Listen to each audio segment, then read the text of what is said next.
Us by ourselves, us meaning the tenants, and we're on our own.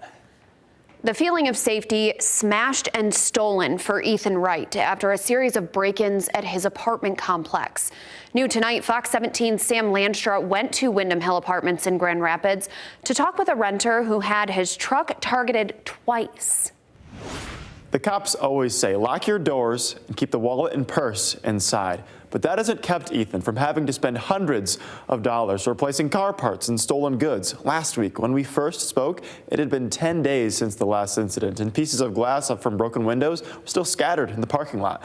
Now we're getting the bigger picture from the Kent County Sheriff's Office.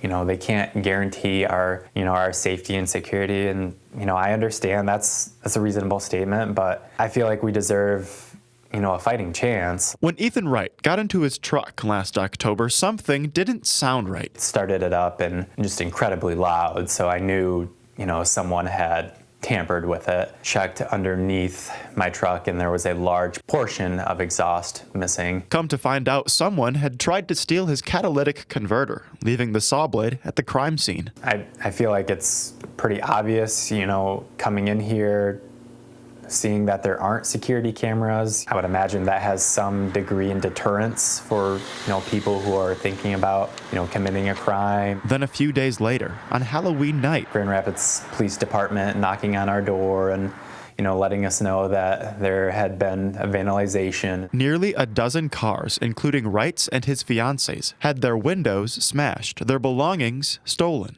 This is becoming a frequent occurrence, and unfortunately, I think it's a matter of time before someone gets seriously injured here. The Kent County Sheriff's Office says that in the month of October, there's been more car break-ins than days, 33. And this year, 443 break-ins to date is a number that's on track to beat last year's total, 474. We're kind of at this point like, hey, if it happens again, we're going to be out of here. I wouldn't say I feel safe here. For Wright, some security cameras and a few more streetlights would go a long way. I feel like the leasing office and management here, doesn't have much of a concern for our safety, honestly.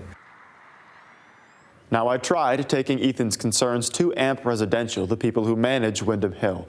And despite phone calls and messages on several different days, there's been no response. For now, in studio, Sam Landstra, Fox 17 News.